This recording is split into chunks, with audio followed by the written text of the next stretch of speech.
Red టీవీలో మీ వ్యాపార ప్రకటనల కోసం ఈ నంబర్ ని సంప్రదించండి 6281747728. అయితే సార్ ఇప్పుడు మనం Anant Ambani pre wedding function కి సంబంధించి మాట్లాడుకుంటే ఒక 3 టాపిక్స్ ఉన్నాయి. ఫస్ట్ టాపిక్ వచ్చేసి రామ్ చరణ్ ఇడ్లీ వడ సాంబార్ అని పిలవడం, అంటే ఆయనని షారుఖ్ ఖాన్ పిలిచారు. అది ఒక ఇష్యూ అయిపోయింది. ఏంటి అంటే సౌత్ ఇండియన్ మనోభావాల్ని దెబ్బతీస్తున్నారు షారుఖ్ ఖాన్ అని చెప్పి, మీరేమంటారు? అది దెబ్బతీసే విధానం ఇప్పటి నుంచి కాదు, ఎప్పటి నుంచో ఉంది. యాక్చువల్గా సౌత్ పీపుల్ అంటే మద్రాసీస్ అని వేరు ఢిల్లీలో, ఆల్ నార్త్ ఇండియా అంతా కూడా డిఫరెన్సియేషన్ ఉంది. అదొక ఇర్క్సమ్ ఫీలింగ్ అనమాట. మనకి ఇల్లు కూడా ఇచ్చేవారు కదా ఢిల్లీలో, సౌత్ ఇండియన్స్కి మద్రాసీస్ అనేవారు అనమాట. అది స్లోగా కొంచెం తగ్గుతుంది. ఇప్పుడు సినిమా ఫీల్డ్, సినిమా వారు ఎందుకంటే బాలీవుడ్ బాయ్కాట్ అని చెప్పేసి వచ్చి South Indians are doing well. అందులో తెలుగు తమిళ వాళ్ళు బాగున్నారు సుభిక్షంగా. ఇక ఆల్ పాన్ ఇండియా మూవీస్ చేసేది వీళ్ళే కింద అయ్యారు. వాళ్ళకంటే ప్లస్ షారుఖ్ ఖాన్ డైరెక్టర్ కూడా అట్లీ కూడా మెడ్రాస్ నుంచి వచ్చినట్టే. అంచేత అదేవిధంగా అమీర్ ఖాన్ కూడా మంచి మంచి సినిమాలు హిట్ అయినాయి కూడా south Indians, especially Tamilians. Okay, so జనరల్గా ఇటు పక్క నుంచి వచ్చిన వాళ్ళని సాంబారే అంటారు. మన అనాలంటే హైదరాబాద్ బిర్యానీ అనాలి. ఇప్పుడు హైదరాబాద్లో ఉంది కాబట్టి Hyderabad biryani again represents Muslims. అది ఇస్లామిక్ డిష్ అది కదా, చాలా ఫేమస్ వాళ్ళు యాక్చువల్గా. బిర్యానీ బైంగన్ కుర్మా ఇది అంటారు కదా. సో అలాగా ఇప్పుడు దీన్ని అల్లగారు కాబట్టి సౌత్ అనగానే ఒక మద్రాసీస్ రిప్రజెంట్ చేసేది సాంబార్ ఇడ్లీ. ఢిల్లీలో కూడా చాలా మంది శరవణాభవన్ అని హోటల్ ఉంటుంది, దగ్గర సాంబార్ ఇడ్లీ తింటారు. It's very famous dish. Foreigners ఈ రోజున పాండిచేరిలో చూస్తూ ఉంటే వాళ్ళు either they eat non vegetarian or sambar idli. సంచేత తప్పు ఉద్దేశంతో మటుకు అని ఉండడు. అని ఉంటే ఇతను పైకి ఎదుగు డ్యాన్స్ చేస్తాడు. ఆ అమ్మాయి ఏదో కావాలని ఆ అమ్మాయి హట్ అయి ఉంటుంది. మెహర్బానీగా వాళ్ళ బాస్ దగ్గర, ఉపాసన దగ్గర మార్కులు వేసుకోవడం కోసం ఇలాగంటాడు మన బాస్ హస్బెండ్ని అని చెప్పేసి అనేది అదొక పెద్ద ఇదవుద్ది అనేది తెలుసు అమ్మాయికి. అదేదో పెట్టింది యాక్చువల్గా, విచ్ ఈస్ నాట్ కరెక్ట్. వాళ్ళ ఉద్దేశపూర్వకంగా అంత పెద్ద ఫంక్షన్లో 1200 కోట్లు ఖర్చు పెట్టి అందరినీ పిలుస్తూ, సినిమా వాళ్ళని కూడా సెలబ్రిటీగా పిలుస్తూ, మేబీ కొంతమంది డబ్బులు కూడా ఇచ్చి పిలిచి ఇంత చేసిన దాంట్లో డెఫినెట్గా ఇటువంటివి చేస్తారని అనుకోను. Because it will become an unpleasant atmosphere కదా, అశాంతిగా అవుద్ది ఇటువంటిది. అక్కడ పైకి వెళ్ళాలి, ముగ్గురు డ్యాన్స్ చేశారు కదా. అలాగే తెలుగు సాంగ్కి డ్యాన్స్ చేయడం అనేది ఒక పెద్ద గ్రేట్. మరి ఆ ఉద్దేశంలో సాంబార్ ఇడ్లీ అని ఉంటారు, తప్పే ఉంది. ఇప్పుడు ఇతను వెళ్ళేటప్పుడు హాయ్ పాకిస్తానీస్ అన్నాడు అనుకో, ఇంకా పెద్ద గొడవ అవుతుంది కదా. అంచేత ఇక్కడ అది తప్పు ఉద్దేశంతో అన్నాడనమాట నేను అన్ను. ఒకవేళ అని ఉంటే క్షమాపణ అడిగితే మంచిది, ఎందుకంటే అది రేపొద్దున సినిమాలు ఆడవు. ఒక ఛానల్లో కూడా మొన్న అన్నాను నేను, లాల్ ఆ చెడ్డా ఏదో సినిమా వచ్చింది కదా అమీర్ ఖాన్ది, ఇది ఇక్కడ షూటింగ్ చేస్తూ అక్కడికి వెళ్ళి ప్రమోషన్ చేస్తున్నప్పుడు ఇస్లామిక్ ఇంట్లో భోజనం చేయడం, అక్కడ ఏదో పెద్ద లీడర్స్ కలవడం వచ్చింది. మొత్తం ఇవన్నీ వెరసి అమీర్ ఖాన్ని ఈజ్ ఎన్ ట్రైటర్, అంటే ఈజ్ నాట్ అన్ ఇండియన్, అదే అతనికి ఇండియన్, యాంటీ ఇండియన్ అంటే ముద్ర వేయటం వల్లనే అటర్ ఫ్లాప్ అయిపోయిన సినిమా. దాంట్లో మళ్ళా మన నాగ చైతన్య పెట్టారు. పాప అతన్ని పెట్టి, అతను పెట్టమని అడగలేదు, పెట్టాడు. చౌతులు కూడా బాగా ఆడద్దని అది ఫైనల్గా లెగ్ కింద నిర్ణయించారు. ఆ లెగ్ ఈ లెగ్ కలిసిందని. అదే సినిమా బాగుంటే ఏదైనా ఆడుతుంది యాక్చువల్గా. దానికి అల్లు అరవింద్ ప్రమోషన్ చేశారు, అడ్వాన్స్ కూడా ఇచ్చినట్టుంటే ఏమీ వర్కౌట్ అవ్వలేదు. మంచి పబ్లిసిటీ చేశాడు కానీ అమీర్ ఖాన్ యొక్క ఆ కుటిలత్వపు ఇది వర్కౌట్ అవ్వలేదు ఇక్కడ. ఎందుకంటే అక్కడికి వెళ్తూ అవన్నీ వచ్చేసినాయి, జాగ్రత్త పడాలి. నువ్వు వేరే ఇస్లామిక్ కంట్రీస్ నేషన్కి వెళ్ళినప్పుడు ఆ ఉండే పిక్చర్స్ అన్నీ బయటకు వచ్చేసినాయి. బయటకు రావడం అంటే అతను కేర్ చేసుకుని ఉండడు యాక్చువల్గా. అది ఎప్పుడు కూడా ఇప్పుడు యాంటీ ఇండియన్స్ ఎవరన్నా ఉంటే, యాంటీ హిందూస్ ఎవరన్నా ఉంటే తట్టుకునే పరిస్థితిలో లేరు ప్రస్తుతం. మోడీ గారి గవర్నమెంట్, ఆర్ఎస్ఎస్, ఇది హై టైం. హిందుస్థాన్లో Hinduism has to be there. అన్ని మతాలని గౌరవించే కంట్రీ ఏమన్నా ఉందంటే ఇండియాయే. మరి అటువంటి దాంట్లో వాళ్ళ యొక్క కేర్ వాళ్ళు తీసుకుంటున్నారు. ఇప్పటికైనా high time. Hinduism has to B ఒక పెద్దపీట వేయాలి అనుకునే టైంలో అమీర్ ఖాన్ పెద్ద పుడింగ్ లాగా అక్కడికి వెళ్ళి యద్వేషాలు వేస్తే సినిమా అటర్ ఫ్లాప్ అయిపోయింది, బస్ అయిపోయింది సినిమా. అదే పరిస్థితి షారుఖ్ ఖాన్ జరుగుతుంది కానీ నిజమైతే ఇది నిజం కాదు. ఇది అతను ఉద్దేశపూర్వకంగా అనలేదు. అయినా కూడా ఒక సారీ వాడేస్తే గొడవ ఉంది. I very sorry, I love Ram Charan అంటే గొడవ వదిలిపోతుంది కదా. అలాగంటే మంచిదని నా ఉద్దేశం. మరి because I also like Shahrukh Khan for many things. అతను వైఫై హిందూ కదా, అవును. ఇప్పుడు మనం అందరం యాంటీ ముస్లిమ్స్ ఏం కాదు కదా. ఈ ఉమ్, ఇండియాలో ఒక్క చోటే మనం అందరూ కలిసిమెలిసి ఉంటాం. In fact I introduced Anu Malik's brother as a hero. Um, I introduce Nassar um, కోకిలలో. కోకిల, ఉమ్, సో అసలు ఈ ఫీలింగ్ ఈ మధ్యన పట్టుకొస్తున్నారు. యాక్చువల్గాను పట్టుకొచ్చినప్పుడు మనం ఒళ్ళు దగ్గర పెట్టుకోవాలి. ఇప్పుడు అదే ఇడ్లీ సాంబారాన్ని ఇంకొక ఎవరన్నా అని ఉంటే, హిందూ యాక్టర్ అని ఉంటే పెద్ద గొడవ ఉండేది. వీళ్ళు అంటాం వల్ల చాలా ఎక్కువ చూపిస్తున్నారు. వాళ్ళు కూడా అటువంటి ఉద్దేశంతో డెఫినెట్గా ఉద్దేశం కాదు. రేపు ఎల్లుండి క్లారిఫికేషన్ కూడా ఇస్తారు చూడండి. రామ్ చరణే ఇస్తాడు. ఉమ్, ఈ అమ్మాయి కొంచెం అత్యుత్సాహంతో జబర్ హాసన్ ఎవరో ఉంది కదా, ఉమ్, మేకప్ ఉమెన్, ఆ అమ్మాయి వాళ్ళ దగ్గర మెహర్బానీ పేర్లు తెచ్చుకోవడం కోసం అలాగని ఉంటుంది. దట్ ఐ డోంట్ థింక్ 100% 99% అతను ఉద్దేశపూర్వకంగా అని ఉండడు. There all stars. ఉమ్. అయితే ఇప్పుడు అనంత్ అంబానీ ప్రీ వెడ్డింగ్ ఫంక్షన్కి వెళ్ళిన వాళ్ళందరూ ఏమంటున్నారంటే, అంటే ఈ స్టార్స్ అందరూ డబ్బులు తీసుకొని వెళ్ళిండ్రు, బాలీవుడ్ స్టార్స్ కానీ, అంటే ఒక బస్సులో వెళ్ళారు, బస్సుల్లో చిన్న చిన్న అంటే హెలికాప్టర్స్ లో అట్లా వెళ్ళారు. ఒక ఇద్దరు ముగ్గురు స్టార్స్ కార్లో వెళ్ళారు.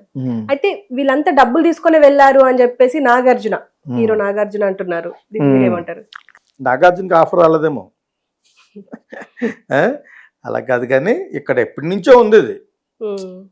ఇక్కడ కొన్ని కొన్ని ముస్లిం వెడ్డింగ్స్లో వాళ్ళకి కొంచెం బాగా డబ్బున్న వాళ్ళు కాబట్టి వాళ్ళకి ఆ వెడ్డింగ్స్ అందరికీ బయటకి ఎక్స్పోజ్ అవ్వాలంటే డెక్కన్ క్రానికల్లో పేజ్ 3 అని ఒకటి ఉంది. పేజ్ 3 అంటారు. పేజ్ 3 అంటే ఏంటి, కొంచెం బజ్లో ఉండాలని. ఇప్పుడు నేను ఇలా వెళ్ళాను అనుకో, నేను కొంచెం పాపులర్గా ఉన్నాను అనుకో, నేను పెళ్ళికి వెళ్తే అది పేజ్ 3లో వేస్తారు. సో ఆ విధంగా ఉన్న స్టార్స్ కొంతమందిని, వాళ్ళు పెద్ద స్టార్సే కాదు, ఓకే, కొన్నిసార్లు ఆలీ కూడా వెళ్తూ ఉంటాడు. ఆలీ వెళ్తున్నాయంటే కొంచెం వాళ్ళకి ముస్లిం కనెక్షన్ ఏదో ఉంది కాబట్టి అవి వెళ్తున్నాడు. అతను కూడా డబ్బులు ఇస్తారు. ఆలీ లాంటి వాళ్ళకి చాలామందికి డబ్బులు ఇస్తారు, తెలియకుండా అనకూడదు కానీ చాలామంది స్టార్లకి 4 లక్షలు 5 లక్షలు ఇచ్చి ఇక్కడ పెళ్ళిళ్ళు తీసుకెళ్తూ ఉంటారు ఈ ముస్లిమ్స్. మెయిన్ ముస్లిం ఎందుకన్నానంటే వాళ్ళు కొన్ని చాలా ఎగ్జూబరెంట్గా చాలా అందంగా చేస్తారు పెళ్ళి కదా, చాలా లగ్జీరియస్గా చేస్తారు కాబట్టి వాళ్ళు దే డోంట్ కేర్. ఎప్పటి నుంచి యాన్సెస్టర్స్ ప్రాపర్టీస్ ఉన్నాయి కాబట్టి కొన్ని ఫ్యామిలీస్ చేస్తారు, తప్పు పట్టలేదు. అది అక్కడ కూడా ఉంది. స్టార్స్ ఈ రోజున తన హీరో కానీ హీరోయిన్ కానీ యాక్ట్ చేసిన సినిమాలకి ప్రమోషన్ రమ్మంటేనే డబ్బులు అడుగుతున్నారట. ఆ అమ్మాయి యాక్ట్ చేసిన సినిమాకే అంత కమర్షియల్ అయిపోయారు. మూవ్మెంట్ చేస్తే నాకు చిన్న ఎగ్జాంపుల్ జరిగింది మొన్న. గురునానక్ కాలేజ్ చాలా పెద్దది, 15,000 మంది స్టూడెంట్స్ ఉన్నారు అక్కడ. అక్కడ నన్ను ఏదో గెస్ట్ కింద పిలిచారు. అదేదో చారు ఇక్కడికి 60 కిలోమీటర్స్ దూరంలో అనమాట అది. ఓకే, వేరే మర్చిపోయినప్పుడు ఏదో. సో అక్కడికి వెళ్ళినప్పుడు మీకు కూడా ఎవరన్నా ఒక అమ్మాయి ఉంటే బాగుంటుంది. ఎక్కడికక్కడే ఎడ్యుకేషన్ ఇన్స్టిట్యూట్ అయినా కూడా ఏమన్నా హీరోయిన్ లాంటిది ఎవరన్నా. నేను చెప్పాను అనమాట, నాకు అటువంటివి పెట్టొద్దు, నేను వస్తానని చెప్పాను, నేను రూపాయి అడగలేదు. బికాజ్ ఒక ఎడ్యుకేషన్ ఇన్స్టిట్యూట్ కాబట్టి సరదాగా వచ్చాను, నాకు కూడా ఫిల్మ్ స్కూల్ ఉంది కాబట్టి వాళ్ళకి అర్థం అవుద్దని చెప్పేసి వెళ్తున్నాను. నువ్వు మళ్ళీ ఎవరో ఒక చిన్న అమ్మాయి అయినా పర్లేదంటే, చిన్న అమ్మాయి అంటే ఇక పైకి రాని అమ్మాయి అనమాట. అసలు అడగంటానే వాళ్ళకి ఏదో చెప్పాను అనమాట. చెప్తే వాళ్ళు నా మీద గౌరవతో వస్తారన్నారు కానీ వాళ్ళ అమ్మలో ఏమన్నా 1 లక్ష రూపాయలు ఇస్తారా అని అడుగుతుంది ఫర్ అన్ ఎడ్యుకేషనల్ ఇన్స్టిట్యూట్. అసలు వాళ్ళదే సిగ్గులేదు, అడగకూడదు. అడిగారు ఏదో అంటే స్టూడెంట్స్కి మరి క్రేజ్ ఉంటుంది కదా, ఒక హీరోయిన్ వచ్చిందంటే చెప్పి. సో అటువంటి పరిస్థితుల్లో పెళ్ళిళ్ళకి పిలవడం అనేది నాగార్జున చెప్పింది కరెక్ట్ అయి ఉంటుంది. కానీ ఈ పెళ్ళికి కూడా అలా పిలిచినా తప్పు లేదు. ఎందుకంటే వాళ్ళు ఎవరికి పడితే వాళ్ళకి డబ్బులు ఇవ్వడం రెడీగా ఉన్నారు వాళ్ళు. రెహానా అనే అమ్మాయి ఇది పెట్టారు కదా, 75 crores ఇచ్చారని నన్ను మళ్ళీ బాహాటంగా అడ్వర్టైజ్ చేసుకుంటున్నారు. అతను షోమ్యాన్. అది యాక్చువల్గా ముఖేష్ అంబానీ యొక్క యాటిట్యూడే నాకు నచ్చదు. వాళ్ళు మిరపకాయ బజ్జీలు అమ్ముకుని వచ్చాడు వాళ్ళ నాన్న. వాళ్ళు మిరపకాయ బజ్జీలు సమోసాలు అమ్ముకుంటే గుజరాతీస్ తప్పులేదు. అది చాలా వీడియోస్ ఉన్నాయి బయట. ఓకే, సో అలా పైకి వచ్చిన వాళ్ళు చాలా లో ప్రొఫైల్గా హ్యాపీగా ఉండొచ్చు. అటువంటి వాళ్ళని పైకి తీసుకొస్తున్నట్టుగా ఈ 1200 కోట్లు ఖర్చు పెట్టి ఉంటే బాగుండేది. బికాజ్ వాళ్ళ ఇంట్లోనే ఒక పేషెంట్ ఉన్నాడు, అది కర్మ అది కదా. సో ఇతను ఇంత ఎగ్జిబిషన్ ఆఫ్ వెల్త్ అంటారు దీన్ని. షోమ్యాన్షిప్ అంటే యు ఆర్ ఎగ్జిబిటింగ్. ఇండియా లాంటి పూర్ కంట్రీలో నేను ఎంత డబ్బు 4,000 కోట్ల ఇళ్ళు, 5,000 కోట్ల ఇళ్ళు, ఒక 1,500 కోట్లు షిప్స్ ఉంటాయి, క్రూజ్ అంటారు, క్రూజులు గోవాలో ఉంటాయి. సో ఇవన్నీ ఉన్నాయి. ఏంటి ఎవరికి చెప్పు ఉన్నావన్నీ. ఇట్స్ వెరీ బ్యాడ్ మెంటాలిటీ అది. ఓకే అండి, ఈ భజనలు సోషల్ మీడియా కొంచెం తగ్గబెట్టేస్తున్నారు వాళ్ళ వైఫ్. ఇంకా అనుకుని ఉంటారు లైఫ్లో ఇంకేంటి మనం ఎంజాయ్ చేయాలి అని. ఇప్పుడు ఎవ్రీడే ఇన్స్టాగ్రామ్లో 15 పోస్టులు, తను బాగా డ్రెస్అప్ అయ్యి పర్లేదు, తప్పులేదు, తనకు కూడా వయసు అయిపోతుంది కాబట్టి she wanted to exhibit without any body shaming లేకుండా వాళ్ళందరూ అందంగా మేకప్ చేసుకుని, ఆ మేకప్ పీపుల్ కూడా చాలా ఎగ్జూబరెంట్గా ఇస్తారు డబ్బులు, చాలా చాలా పెద్ద శాలరీస్ ఇస్తారు. అంచేత వాళ్ళ ఇంట్లోనే ఉంటారు ఒక 500 మంది పనిచేసేవాళ్ళు ఆ యాంట్రియా అనే ఆ హౌస్లో అని చెప్పేసి. ఇవన్నీ పర్వాలేదు, ఎగ్జిబిట్ చేసుకోవడం అనేది నాట్ కరెక్ట్. హ్యాపీగా ఒక 100 ఎకరాల్లో ఒక ఇల్లు కట్టుకుని అప్పుడప్పుడు సెలబ్రిటీస్కి ఫ్రీగా పార్టీలు ఇవ్వటం. ఒకటి పెట్టారు ఈ భజన, కల్చరల్ వింగ్ అని ఒకటి పెట్టింది ఆవిడ, అది చేస్తారు వాళ్ళు. ఆ కల్చరల్ దాంట్లో చాలా మందిని పిలుస్తున్నారు అక్కడ. ఈ ఫిల్మ్కి సంబంధించింది, ఆర్ట్ చాలా ఉంటాయి, లలిత కళల మీద ఫేమస్గా ఉన్న వాళ్ళందరూ పెడుతున్నారు. ఇవన్నీ పర్లేదు, కానీ ఇది 1200 కోట్లు ఖర్చు పెట్టి వాళ్ళకి జామ్నగర్లో సెపరేట్గా వాళ్ళకి ఇవన్నీ వేసారు, గుడారాలుగా వేసారు, వేసి చాలా లగ్జీరియస్గా చేశారు. అందులో డబ్బులు తీసుకుని వెళ్ళారా ఈ సందర్భంలో డబ్బులు తీసుకుని వెళ్ళారా అన్నా కూడా తప్పేం లేదు. వాళ్ళే బాహాటంగా చెప్తుంటేనే we gave to Rehana like this, we paying like this అన్నారు కదా. అలాగే వెళ్తే వెళ్ళి ఉండొచ్చు, కొంతమందికి ఆఫర్ వచ్చి ఉండదు. ఎవరు బజ్లో ఉంటారో వాళ్ళకే ఇస్తారు. నేనేమన్నానంటే మొన్న ఛానల్లో వాళ్ళు నిజంగా నిజాయితీగా చాలా టాలెంటెడ్ పీపుల్ కూడా ఇవ్వాలనుకుంటే ఇప్పటి వరకు ఒకసారి కూడా నేషనల్ అవార్డు రాని యాక్టింగ్కి వచ్చిన బన్నీని పిలాలని చెప్పాను. అక్కడ బెర్లిన్ ఫెస్టివల్కి పిలిచారు. ఎందుకు పిలాలంటానంటే నేను కొత్త ఫిట్టింగ్ పెట్టట్లేదు, పిలిచుండుంటే చాలా బాగుండేది. Because Pushpa has backed very good name south ఇండియాలో. సో అటువంటి ఒక రౌడీ క్యారెక్టర్ వేసిన అతనికి నేషనల్ అవార్డు రావటం, అతన్ని కూడా పిలిచుంటే చాలా బాగుంటుంది. వాళ్ళకి సజెషన్ ఎవరు, వాళ్ళంత లోతుగా ఆలోచించారు కదా సౌత్ ఇండియన్లో ఎవరెవరికి వచ్చింది అవార్డ్స్ అని. వాళ్ళ పొరపాటు కాదు, అక్కడ కొంతమంది ఉంటారు ఆ టీం ఏం చేస్తుందంటే సెలెక్ట్ చేస్తుంది, సౌత్ నుంచి వీళ్ళు వాళ్ళని చాలా అలాగని చెప్పేసి వాళ్ళు డబ్బులు ఇవ్వడానికి రెడీగా ఉన్నారు కదా. అందులో అది మన తప్పు కిందని చెప్పాలి, అదే పెద్ద ఇన్సల్టింగ్ ఫ్యాక్టర్ ఏం కదే. ఇక్కడ ఉంది అక్కడ ఉంది, వాళ్ళు ఇచ్చారంటే ఇంకా మంచిది కూడా.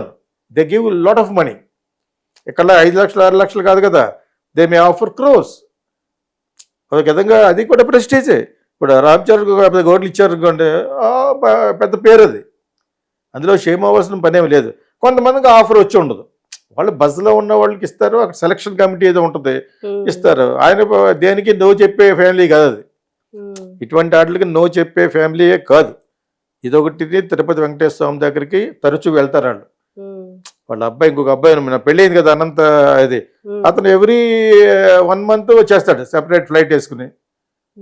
He loves so much because he believes in God. God's దయ వల్లనే అతను బతుకుతున్నట్టుగా అతను బిలీవ్ చేస్తున్నాడు. డబ్బులు కూడా చాలా ఇస్తారు యాక్చువల్గాను. సో ఇవి జనరల్గా వాళ్ళకి ఖర్చు పెట్టేవాళ్ళు మీరు ఎందుకు ఖర్చు పెట్టద్దు, నేను ఖర్చు పెడతా అంటే ఐఎమ్ అగెయిన్స్ట్ ఎగ్జిబిషన్. పూర్ కంట్రీలో ఇప్పుడు స్విట్జర్లాండ్లో నువ్వు ఎగ్జిబిట్ చేస్తే అందరూ రిచ్ పీపులే. అక్కడ కువైట్లో చేస్తే చాలామంది రిచ్, ఒక ఇండియన్స్ పని చేసుకుంటాకి వెళ్ళిన వాళ్ళు తప్పితే అక్కడ ఉన్న వాళ్ళందరూ కూడా షేక్లు అందరూ డబ్బు ఉన్నవాళ్ళు కదా, అక్కడ నువ్వు నీ సత్తా చూపించుకోవచ్చు. ఇండియా లాంటి పేద కంట్రీలో నువ్వు ఎగ్జిబిట్ చేసుకునే తత్వం అనేది నాకు కరెక్ట్ కాదు. ఇదంటారా సరదాగా ఎంటర్టైన్మెంట్, పెళ్ళికి అందరూ బాగా చేసుకుంటారు, ఆ పెళ్ళికి పిలిచారు, అది డబ్బులు ఇచ్చా డబ్బులు ఇవ్వకుండా డబ్బులు ఇచ్చాడు అంటేనే నాకు ఏదో ఒక విధంగా మంచిది అనిపిస్తుంది. Let him give, is spending 1200 crores.